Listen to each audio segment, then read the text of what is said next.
Hello students, एक बार फिर doctor Sandeep chemistry की क्लास में आपका वेलकम किया जाता है। देखो, मैं आज 11वीं क्लास का चैप्टर एटॉमिक स्ट्रक्चर स्टार्ट जो मैंने ऑलरेडी किया हुआ है उसी को मैं आगे कंटिन्यू कर रहा हूँ। मैंने जो लास्ट लेक्चर में आपको बताया था एटॉमिक स्ट्रक्चर में, वो मैंने बताया था प्लांक क्वांटम थ्योरी।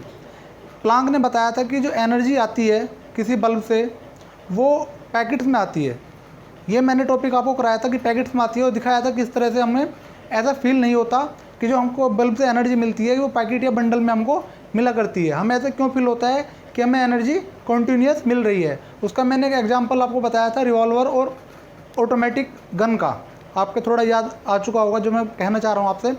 तो उस लेक्चर के बाद मैंने जो आपको बताया था, मैं यहाँ तक पहुँचा था, energy is equal to n h nu, यानी कि n h c upon wavelength, where n is equal to 1 to 3 number of photon हुआ करते हैं। एच प्लांक कांस्टेंट है जिसकी वैल्यू ये हुआ करती है। सी क्या है? स्पीड ऑफ लाइट जिसकी वैल्यू ये हुआ करती है। और वेवलेंथ की यूनिट हुआ करती है मीटर। ठीक है। और मैंने आपको एक शॉर्ट ट्रिक बताई थी क्वेश्चन न्यूमेरिकल क्वेश्चन को क्रैक करने के लिए कि एच सी की वैल्यू मैं रखता हूँ short trick 1240 electron volt NM या 124000 इलेक्ट्रॉन वोल्ट एंगस्ट्रॉम।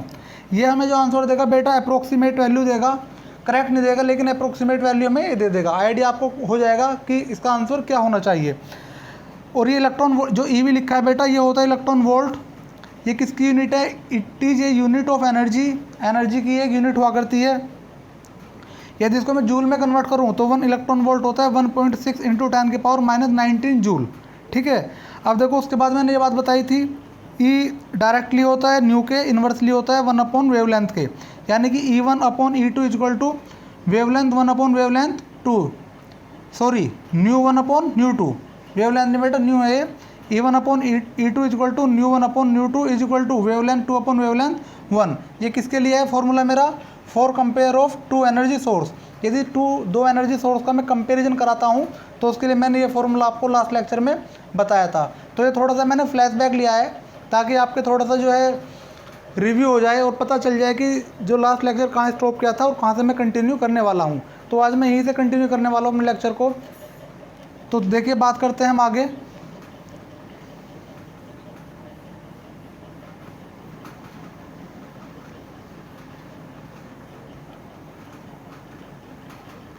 इसके बाद देखो, मैंने आपको बताया था कि फोटोन का रेस्ट मास कभी भी जीरो नहीं होता।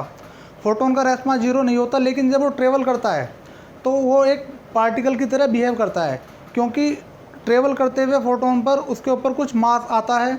जो वो मास आता है वो उसकी काइनेटिक एनर्जी की वजह से आता है।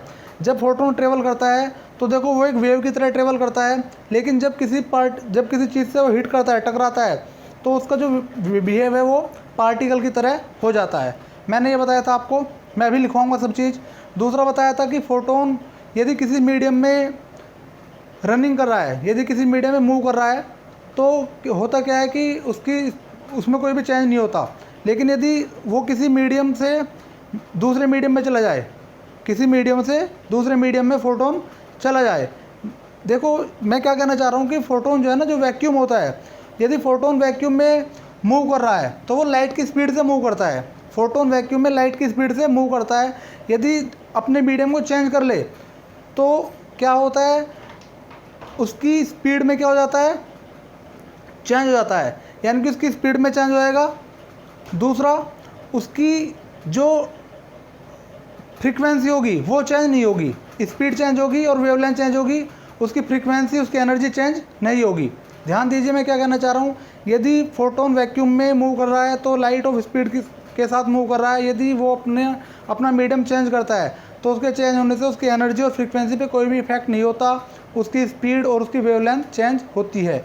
तो देखो, मैं ये सब चीज़ यहाँ लिखाने जा रहा हूँ।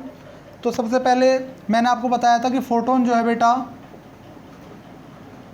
फोटोन देखो इसका रेस्ट मास जीरो होता है, लेकिन जब ट्रेवल करता है इस पर कुछ ना कुछ मास आता है, जो इसकी काइनेटिक एनर्जी की वजह से मास आता है। और जब भी ट्रेवल करता है तो ये वेव की फॉर्म में ट्रेवल करता है, लेकिन जब किसी चीज़ से टकराता है, हिट करता है, तो वहाँ इसका जो व्यवहार है, जो बिहेवियर है इसका, वो एक पार्टिकल की तरह हो जाता है। वही चीज़ मैं बता रहा हूँ जो मैंने बताया था। देखो, फोटोन है, जब ये ट्रेवल करता है तो किसकी फॉर्म में ट्रेवल करता है? वेव की फॉर्म में ट्रेवल क्या करता है। और जब मान लीजिए किसी चीज़ से टकराता है, किसी चीज़ से हिट होता है, तो यहाँ जो इसका बिहेवियर है वो पार्टिकल की तरह हो जाता है, ठीक है। अब देखो जो मैंने बताया था वही मैं सब लिखा रहा हूँ, photon can't called particle. Photon को हम पार्टिकल नहीं बोल सकते क्योंकि इसका रेस्ट मास कितना होता है, 0 होता है, रेस्ट मास 0 होता है। तो मैं लिखाने जा रहा हूँ जो मैंने बताया है सब आपको, photon can't called particle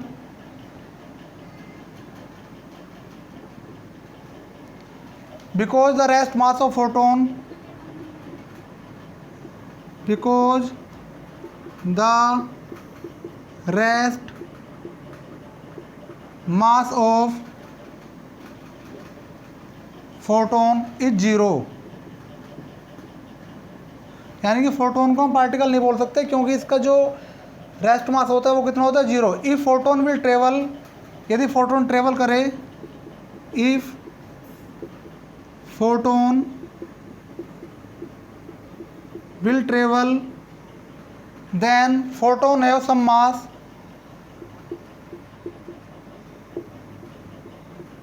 photon have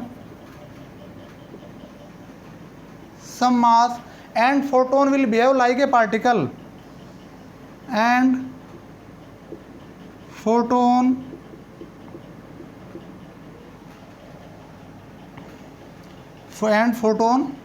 will behave like a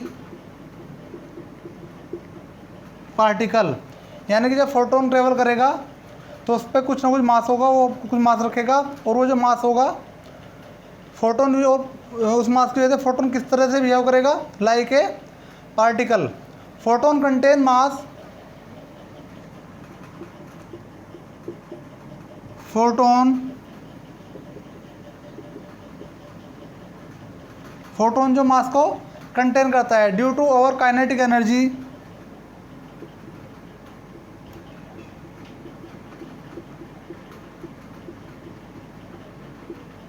kinetic energy वजह से इस पे मास हुआ करता है। Due to this kinetic energy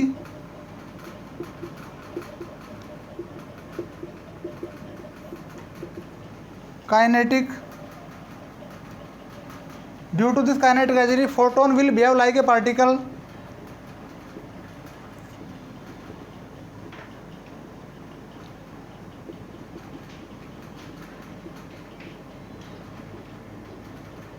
Photon will behave like a particle, and whenever photon will travel, and whenever photon will travel, he will travel as a wave,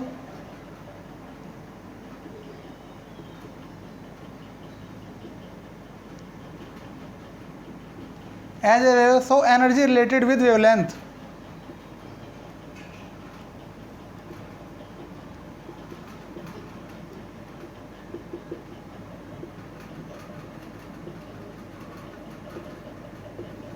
energy related with wavelength. देखो क्या कहना चाह रहा है कि photon can't called particle, photon को हम particle नहीं बोल सकते क्योंकि उसका रेस्ट मास कितना होता है, 0 होता है।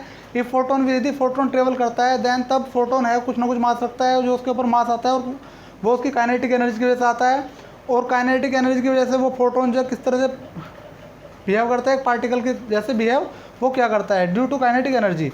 अब देखो photon will behave like a particle and when ever photon will travel, जब भी फोटोन ट्रेवल करेगा तो कैसे, एज ए वेव की फॉर्म में ट्रेवल वो करेगा, और जब किसी से टकराएगा, हिट करेगा तो उसका बिहेवियर कैसे हो जाएगा, पार्टिकल की तरह उसका बिहेवियर हो जाता है। इसे कॉपी कीजिए, फिर मैं आगे लिखाता हूँ। चलिए, इन सब चीज़ों की वजह से ही मैंने जो इसमें लास्ट में लिखा है, एनर्जी को मैंने वेवलेंथ से क्या किया, मैंने रिलेट किया, क्योंकि जब ये मूव करता है तो वेव की फॉर्म में करता है। अब वेव के पास तो क्या है, मैंने बताया था 2 क्रस्ट और 2 ट्रफ के बीच की डिस्टेंस को क्या कहते हैं, वेवलेंथ कहते हैं। यानी कि यदि वेव की फॉर्म मूव कर रहा है तो इनके पास अपनी क्या है, वेवलेंथ भी है। तो हम एनर्जी को किससे मैंने रिलेट किया, एनर्जी को मैंने वेवलेंथ से यहाँ रिलेट किया था इससे पहले, इसीलिए मैंने किया था। अब देखो photon move in vacuum, photon move in vacuum with speed of light, with speed of light, but photon come in contact of, but photon come in contact of any medium like water, any medium like water, speed of photon will change, speed of photon will change due to change of speed, due to change of speed. Energy will not change, energy will not changed, frequency will not changed, frequency will not change, only speed and wavelength, only speed and wavelength are changed. किसकी? Only speed and wavelength are changed of photon after then come in contact of any medium.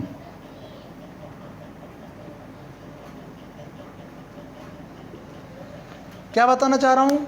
Photon move in vacuum, ये photon vacuum move करता है तो speed किसके साथ? With speed of light के साथ move करता है। But photon come in contact of any medium, यदि फोटोन किसी दूसरे मीडियम में के संपर्क में, के कांटेक्ट में आता है, जैसे कि वाटर, तो speed of photon will change, उसकी स्पीड क्या हो जाती है? चेंज हो जाती है due to change of speed. Change of speed के due to change of speed, speed के चेंज होने के कारण energy will not change, frequency will not change. कभी भी फ्रीक्वेंसी और एनर्जी चेंज नहीं होती है, only speed and wavelength are changed. तो चेंज क्या होता है? स्पीड चेंज हो जाती है और वेवलेंथ चेंज हो जाती है। जब फोटोन किसी दूसरे मीडियम में जाता है। तो आपको सिर्फ ये बात याद रखनी है, यदि फोटोन वैक्यूम में है तो लाइट की स्पीड के साथ मूव कर रहा है, और यदि फोटोन, मान लीजिए फोटोन ने अपना मीडियम चेंज किया, तो वहाँ क्या स्पीड चेंज नहीं होगी, उसकी फ्रीक्वेंसी चेंज नहीं होगी और एनर्जी चेंज नहीं होगी,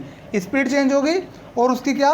वेवलेंथ चेंज होगी। आपको ये ध्यान रखना है। तो मैंने बिल्कुल साफ साफ शब्द में लिखा दिया है, photon move in vacuum with speed of light, but photon come in contact of any medium like water, speed of photon will change due to change of speed, energy will not change, frequency will not change, only speed and wavelength are changed of photon after then come in contact of any medium. यानी क्या क्या change होगा? सिर्फ wavelength और speed change होगी, frequency और energy change नहीं होगी। ये बात आप याद रखना, जो मैंने लिखा है इंपॉर्टेंट है। अब हम देखते हैं आगे। देखो, मैंने आपको बताया था एक फॉर्मूला, E इक्वल टू, अभी जो मैंने जब क्लास स्टार्ट की थी ये बताया था, एच न्यू, इसको कहता हूँ मैं एस सी अपॉन वेवलेंथ। अब ध्यान से देखो, इफ़, ये आपको दिख रहा है ना यहाँ तक? देखो इफ़, देखो यदि C डिक्रीज होगा तो वेवलेंथ क्या होगी? इंक्रीज। भाई ये यदि डिक्रीज होगा तो ये क्या होगी? इंक्रीज। ये तो मैथमेटिक्स इतना आप जानते होंगे। तो मैं लिख रहा हूँ, यदि C डिक्रीज हो रहा है देन जो वेवलेंथ है वो क्या हो रही है? Increase. And if C increase then wavelength decrease. ठीक है, यानी कि यदि ये कम C डिक्रीज होगा तो ये इंक्रीज होगा, यदि ये इंक्रीज होगा तो ये क्या होगा? डिक्रीज। अब देखो इन दोनों का जो रेशो है, इन दोनों का जो रेशो है,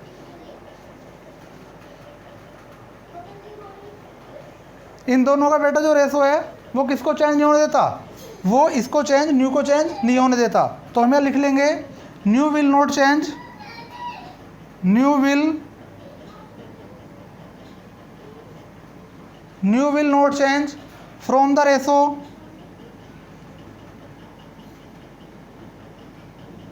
ratio of C upon wavelength, यानी कि सी अपॉन वेवलेंथ का जो रेशो है वो न्यू को चेंज नहीं होने देगा, इस न्यू को वो चेंज नहीं होने देगा। तो ये चीज़ें मैंने आपको बताई बेटा, एक बार इस पर क्लिक कीजिएगा, ठीक है, आप क्लिक कर लो इस पर एक बार, और फिर मैं बताता हूँ नेक्स्ट बातें रिगार्डिंग एटॉमिक स्ट्रक्चर।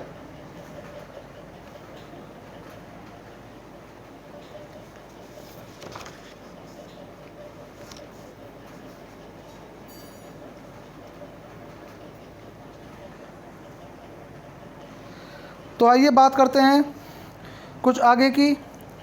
देखो मैं आपको जितना मैंने पढ़ाया है यहाँ से मैं थोड़ा थोड़ा आपको बेटा न्यूमेरिकल पार्ट में एंट्री कर रहा हूँ, आपके थोड़ा थोड़ा तो न्यूमेरिकल आपको सिखा रहा हूँ। तो आइए बात करते हैं न्यूमेरिकल की, से क्लिक कीजिए एक बार।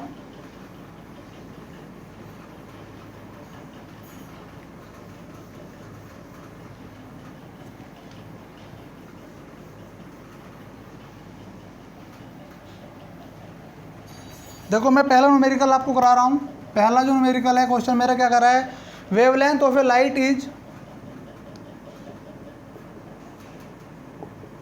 वेवलेंथ क्या कहता हूँ मैं, this wavelength of A light 4000 angstrom. What is the energy of this light, what is the energy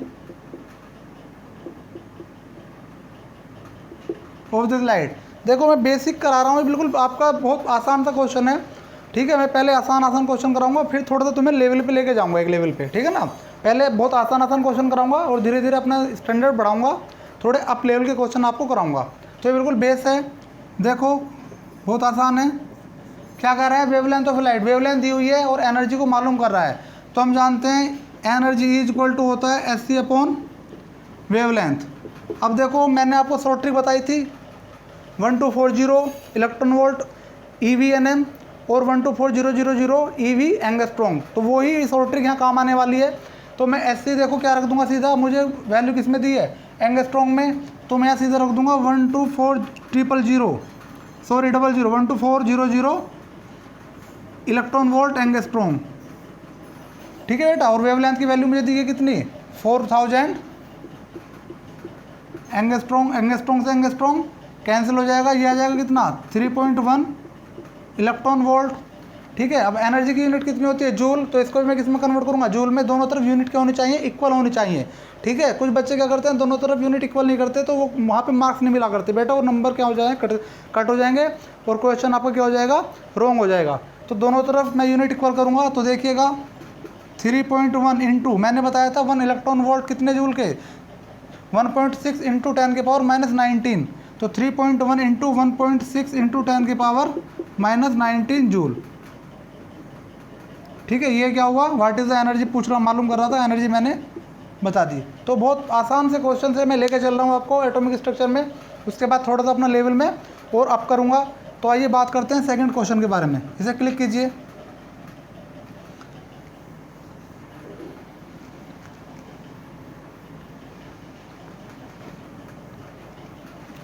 second question देखिए मेरा,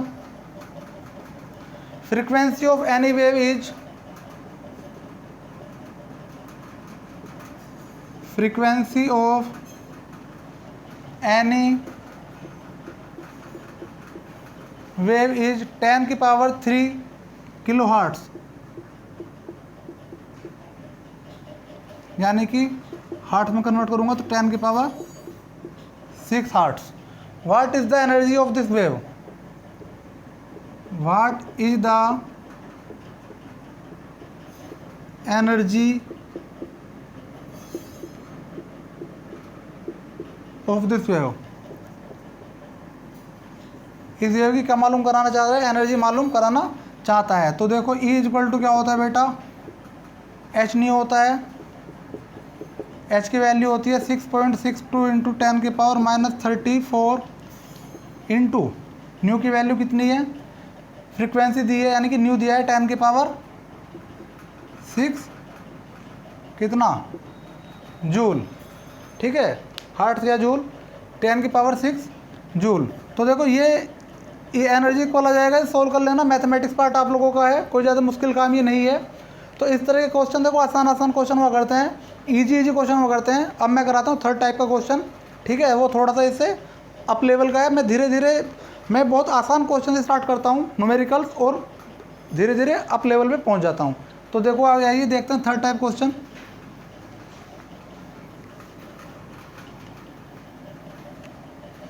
क्या कह रहा है, 2 radio station emit 2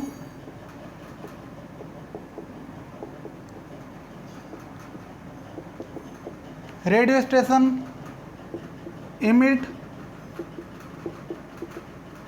radiation of wavelength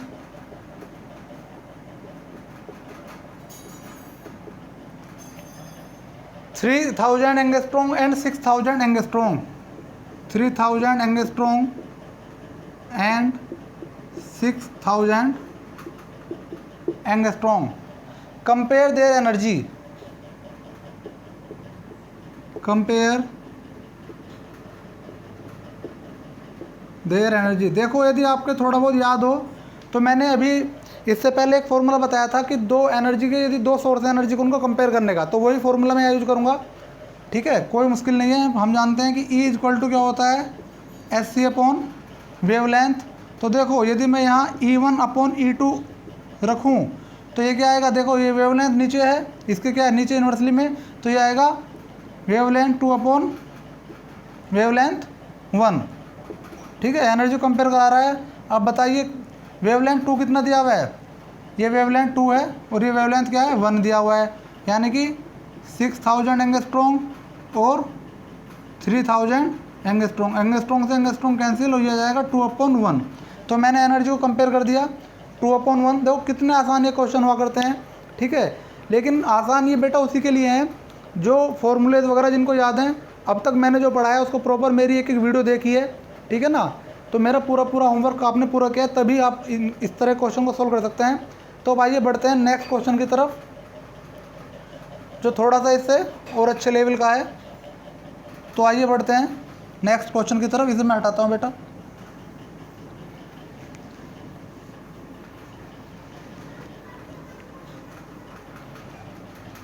A bulb emits light, a bulb emits light of wavelength 300 nm, 300 mm, light of 300 nm. If the energy emitted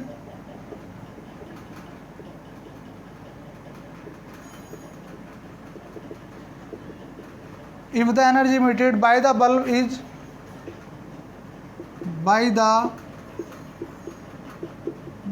is 320 joule, then calculate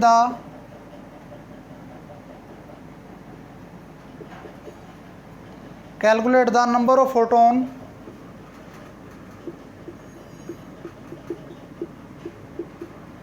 emitted by the bulb.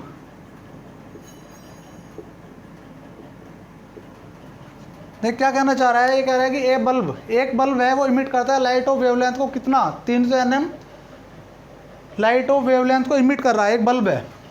If यदि the energy emitted by the bulb is 320 joule, यदि वो energy जो emit कर रहा है उस bulb की energy कितनी है, वो 320 जूल है, तो कैलकुलेट करना चाह रहा है number of photon emitted by the bulb, यानी कि वो नंबर ऑफ फोटोन कैलकुलेट करा रहा है जो किसने इमिट किए हैं, बल्ब ने जो इमिट किए हैं। ये क्वेश्चन आपके सामने है, देखो सॉल्व करते हैं। आइए हम जानते हैं E इक्वल टू क्या होता है बेटा, NHC/वेवलेंथ। बताओ कितनी एनर्जी है, कितनी एनर्जी इमिट कर रहा है, ये दी हुई 320 जूल, तो कितनी एनर्जी की जगह क्या रखूँगा 320 joule is equal to n बताया था मैंने, नंबर ऑफ फोटोन यही तो मालूम कर रहा है n, तो n। अब देखो HC वही फॉर्मूला शॉर्ट ट्रिक वाला, ठीक है। अब यहाँ एन एम में दिया है तो मैं यहाँ किस क्या यूज करूँगा, एन एम वाला यूज करूँगा, n into 1240 electron volt n m. देखो कितना मैंने बताया था, ये कितनी जगह आपके काम आ रहा है, अपॉन वेवलेंथ। कितनी वेवलेंथ है बेटा, 300 एन एम वेवलेंथ है। एन एम से एन एम क्या हो जाएगा, कैंसिल हो जाएगा।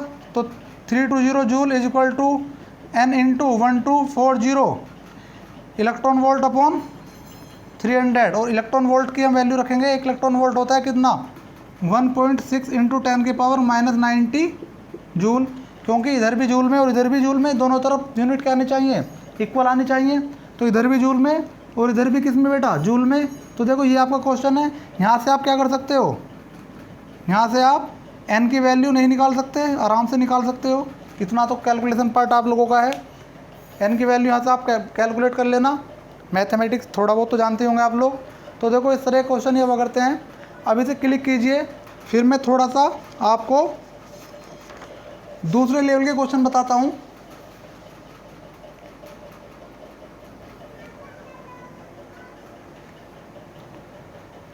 आइए बात करते हैं next.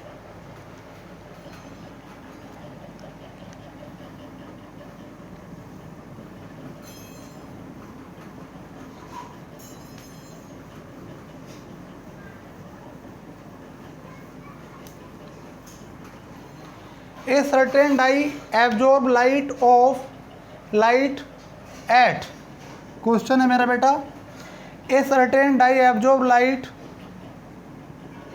A certain dye absorb light at, कितनी light at 4530 angstrom, and fluorosis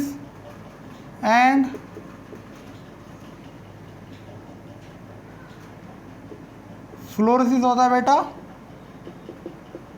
emit होना, fluorescence at 5080 angstrom if 47% of the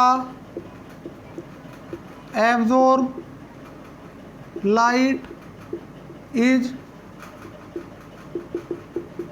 re-emitted, then calculate the ratio of number of photon adsorbed to emitted। देखो ये मेरा question है, क्या कहना चाह रहा है, ये कह रहा है सर्टेन डाई एब्जॉर्ब लाइट को एब्जॉर्ब करती है एट 4530 एंगस्ट्रॉम पर, एंड फ्लोरोसिस और इमिट करती है 5080 एंगस्ट्रॉम पर, उसको इमिट करती है। ठीक है। इफ़ यदि 47% of the absorb light is reemitted, यदि 47% लाइट रीमिट होती है तो हमें बताना है calculate the ratio of number of photon absorb to emitted, यानी कि नंबर ऑफ फोटोन का हमें क्या बताना है, कैलकुलेट करना है एब्जॉर्ब टू इमिटेड। देखो ये क्वेश्चन है, थोड़ा सा अच्छे लेवल क्वेश्चन है। और बेटा मेरे पास जो है करीबन अभी 4 मिनट्स हैं। एक काम करते हैं, इसको हम नेक्स्ट लेक्चर में सॉल्व करते हैं, क्योंकि देखो थोड़ा समझने में टाइम लगेगा। ठीक है। 32 मिनट्स की वीडियो मैं बनाया करता हूँ। तो देखो ये क्वेश्चन आप थोड़ा सा इसके लिए ट्राई करना इसके लिए आप लोग। फिर मैं इस क्वेश्चन की नेक्स्ट लेक्चर में बात करूँगा और फिर नए टॉपिक के साथ नया मैं लेक्चर स्टार्ट करूँगा। देखो थोड़ा सा मैं आपको हिंट दे रहा हूँ, इसके लिए आपको मैं हिंट दे रहा हूँ बेटा। Absorb emit N1 wavelength 1, N2 wavelength 2 और N1 अपॉन N2 ये मालूम करना चाहता है, N1 अपॉन N2 मालूम करना चाहता है। तो देखो ये क्या एब्जॉर्ब है, यानी कि एनर्जी क्या बेटा, absorb N1 SC upon lambda 1, और एनर्जी इमिटेड क्या होगी, N2 SC अपॉन लैम्डा 2। ठीक है, ये होगी SC अपॉन लैम्डा 2। अब ये क्या करना चाह रहा है, देखो 47% of the absorb light is री इमिटेड, यानी कि ये रीइमिटेड हो जाती है कितनी 47, तो एनर्जी इमिटेड कितनी हो जाती है,